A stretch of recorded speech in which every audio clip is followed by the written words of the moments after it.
কলকাতায় আওয়ামী লীগের party office, যা বললেন প্রেস সচিব। তদন্তে মায়ের অসুস্থতার প্রমাণ মেলেনি, পরীক্ষা নেওয়া হবে না আলোচিত আনিসার। ত্রয়োদশ জাতীয় সংসদ নির্বাচন ঘিরে প্রধান উপদেষ্টার নতুন নির্দেশনা। বড়পুকুরিয়ায় নতুন ফেজ থেকে কয়লা উত্তোলন শুরু। এবং সর্বশেষ জানাবো, বিয়ের দিনক্ষণ ঠিক করতে গিয়ে গণপিটুনিতে নিহত 2। কলকাতায় আওয়ামী লীগের পার্টি অফিস, যা বললেন প্রেস সচিব।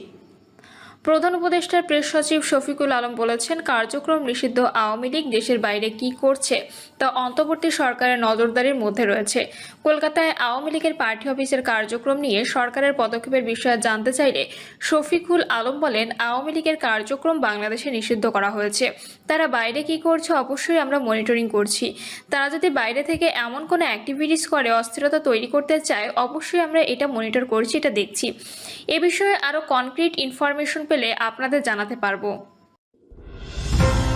বিয়ের দিনক্ষণ ঠিক করতে গিয়ে গণপিটুনিতে নিহত 2।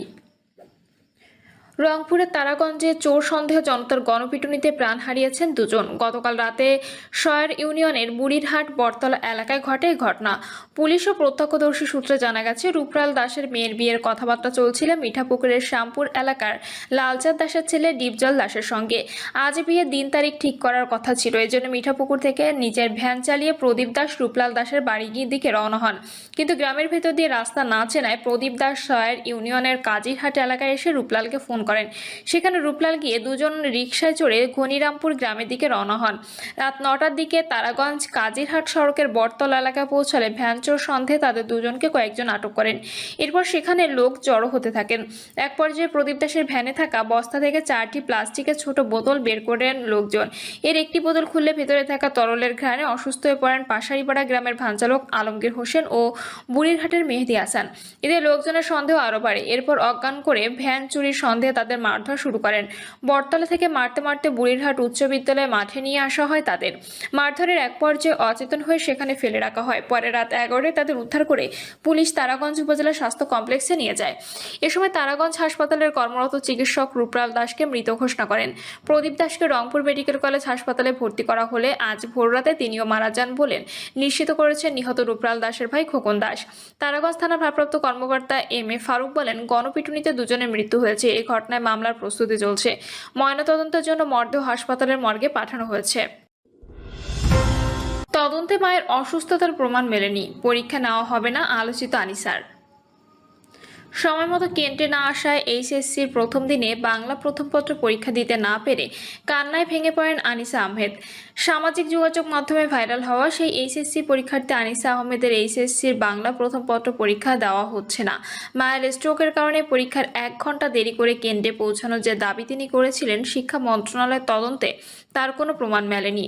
ফলে বিশেষ ব্যবস্থায় তার পরীক্ষা নেওয়ার যে আশ্বাস দেওয়া হয়েছিল তা আর বাস্তবায়িত হচ্ছে না। কাঁদতে কাঁদতে সেদিন আনিসা জানিয়েছিলেন, অসুস্থ মাকে নিয়ে হাসপাতালে ছুটতে হয়েছিল তাকে, সেজন্য কেন্দ্রে আসতে দেরি হয়েছে। আর দেরির কারণে কেন্দ্রে প্রবেশ করতে পারেননি তিনি।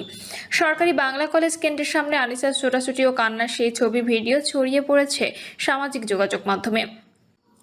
এ নিয়ে তীব্র প্রতিক্রিয়া দেখা নেটিজেনরা। তাকে বাংলা প্রথম পত্র পরীক্ষার সুযোগ দেওয়ার দাবি ওঠে। সেই দাবি মেনে আনিসাকে পরীক্ষায় বসানো হবে বলে ঘোষণাও দেয় শিক্ষা মন্ত্রণালয় ও ঢাকা বোর্ড। তবে ঘটনার সত্যতা নিশ্চিত হতে একই সঙ্গে 2টি তদন্ত কমিটি গঠন করা হয়।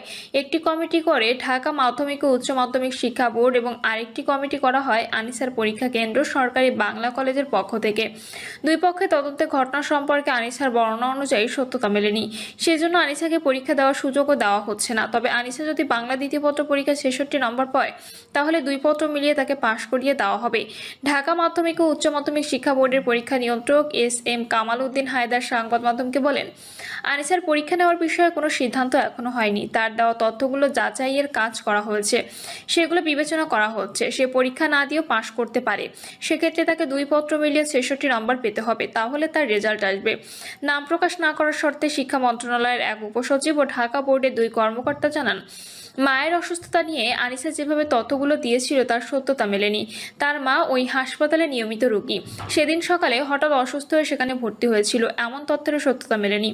এমনকি হাসপাতালে ভর্তির যে তথ্য দেওয়া হয়েছে তা নিয়েও প্রশ্ন রয়েছে। ঢাকা শিক্ষা বোর্ড ল্যাবরেটরি স্কুল অ্যান্ড কলেজের অধ্যক্ষ মোহাম্মদ আসাদুজ্জামান সংবাদ মাধ্যমকে বলেন, আনিসা আমাদের সঙ্গে আর কোনো যোগাযোগ করেনি। ঢাকা বোর্ড ও বাংলা কলেজ যে তদন্ত কমিটি করেছিল তারা আমাদের কাছে হাসপাতালে ভর্তির স্লিপ সহ কিছু তথ্যপাত্র চেয়েছিল। আমরা সেগুলো আনিসের কাছ থেকে নিয়ে কমিটিকে দিয়েছিলাম। এখন শিক্ষার্থী যদি ভুয়া স্লিপ এনে দেয় তাহলে তো আমাদের কিছু করার নেই। সেটার সত্যতা তদন্ত কমিটি যাচাই করেছে। যতদূর জেনেছি ঘটনার সত্যতা না পাওয়ায় বোর্ড তার আর পরীক্ষা নিচ্ছে না। এখন যে উপায়টা আছে তা হলো 2 পত্র মিলিয়ে 66 নম্বর পেলে পাস ধরা হয়। সেক্ষেত্রে বাংলা দ্বিতীয় পত্র আনিসা 66 পেলে এবং বাকি সব বিষয়ে পাশ করে সে পাশ করে যাবে। এ বিষয়ে ঢাকা বোর্ডের চেয়ারম্যান অধ্যাপক খন্দকার এহসানুল কবির বলেন, আনিসার বিষয়ে আমাদের পক্ষ থেকে নতুন কোনো সিদ্ধান্ত নেই। তিনি প্রচলিত নিয়ম উল্লেখ করে বলেন, কোনো পরীক্ষা প্রথম পত্রে পরীক্ষা দিতে না পারলে দ্বিতীয় পত্রে 66 নম্বর পেলে উভয় পত্রে পাস হিসেবে গণ্য হবে। ত্রয়োদশ জাতীয় সংসদ নির্বাচন ঘিরে প্রধান উপদেষ্টার নতুন নির্দেশনা। আগামী ত্রয়োদশ জাতীয় সংসদ নির্বাচনকে সামনে রেখে ভোটারদের সুবিধা ও নির্বাচনী তথ্য সহজে পৌঁছে দিতে একটি নতুন মোবাইল অ্যাপ চালুর উদ্যোগ নেওয়া হয়েছে। এই অ্যাপের মাধ্যমে ভোটাররা প্রার্থীর তথ্য থেকে শুরু করে ভোট কেন্দ্রের আপডেট এবং অভিযোগ দাখিলের সুযোগ সবকিছু এক জায়গায় পাবেন। রাজধানীর রাষ্ট্রীয় অতিথি ভবন যমুনায় অনুষ্ঠিত এক উচ্চ পর্যায়ের বৈঠকে অন্তর্বর্তী সরকারের প্রধান উপদেষ্টা ডক্টর মোহাম্মদ ইউনূস এ সংক্রান্ত নির্দেশনা দেন। তিনি সংশ্লিষ্ট কর্মকর্তাদের মধ্যে অ্যাপটি যেন দ্রুত চালু হয় এবং ব্যবহারকারীদের জন্য সহজ ও সুবিধাজনক হয় তা নিশ্চিত করতে হবে। এই নির্দেশনার মূল উদ্দেশ্য হল ভোটারদের জন্য একটি নির্ভরযোগ্য ও আধুনিক ডিজিটাল সেবা তৈরি করা, যা নির্বাচনী প্রক্রিয়ার স্বচ্ছতা ও অংশগ্রহণ বাড়াবে। প্রধান উপদেষ্টার উপপ্রেস সচিব আবুল কালাম আজাদ মজুমদার গণমাধ্যমকে বিষয়টি নিশ্চিত করেন। তিনি জানান, বৈঠকে প্রধান উপদেষ্টা টেলিযোগাযোগ ও আইসিটি বিষয়ক বিশেষ সহকারী ফায়েজ তায়েব আহমেদ আসন্ন ফেব্রুয়ারি নির্বাচনের জন্য ইলেকশন অ্যাপ চালুর পরিকল্পনা উপস্থাপন করেন। পরিকল্পনা অনুযায়ী অ্যাপটিতে থাকবে প্রার্থীদের বিস্তারিত তথ্য, ভোট কেন্দ্রে হালনাগাদ অবস্থান ও অন্যান্য প্রাসঙ্গিক আপডেট। এছাড়া ভোটাররা অ্যাপের ইন্টারেক্টিভ ফিচারের মাধ্যমে অভিযোগ দায়ের করতে পারবেন, যা তাৎক্ষণিকভাবে সংশ্লিষ্ট কর্তৃপক্ষের কাছে পৌঁছাবে। ফায়েজ তায়েবের উপস্থাপনা শোনার পরই প্রধান উপদেষ্টা দ্রুত অ্যাপ চালুর নির্দেশ দেন। বড়পুকুরিয়ায় নতুন ফেজ থেকে কয়লা উত্তোলন শুরু। 1.5 মাস বন্ধ থাকার পর দিনাজপুরের বড়পুকুরিয়া কয়লা খনির নতুন ফেজ থেকে কয়লা উত্তোলন শুরু করা হয়েছে।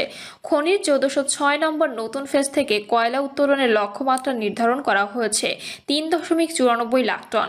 তিনি জানান, রোববার দুপুর 12টা থেকে কয়লা খনির নতুন 1406 নম্বর ফেজ থেকে পুরোদমে কয়লা উত্তোলন শুরু করা হয়েছে। শনিবার সকাল থেকে ওই নতুন ফেজ থেকে কয়লা উত্তোলন ট্রায়ালের কাজ শুরু করা হয়েছিল। আজ দুপুরে ভূগর্ভ থেকে আনুষ্ঠানিকভাবে কয়লা উত্তোলন শুরু হয়েছে। আবু তালেব ফারাজি জানান, গত 23 জুন কয়লা খনির 1305 নম্বর পুরনো ফেজের মজুদ কয়লা শেষ হয়ে যাওয়ায় উৎপাদন বন্ধ হয়ে যায়। নতুন ফেজে যন্ত্রপাতি স্থাপন ও রক্ষণাবেক্ষণ শেষে উত্তোলন পুনরায় শুরু করা হয়েছে। প্রিয় দর্শক, এই ছিল এখনকার সর্বশেষ সংবাদ। আপডেট সব সংবাদ পেতে চ্যানেলটি সাবস্ক্রাইব করে বেল আইকনটি ক্লিক করে রাখুন।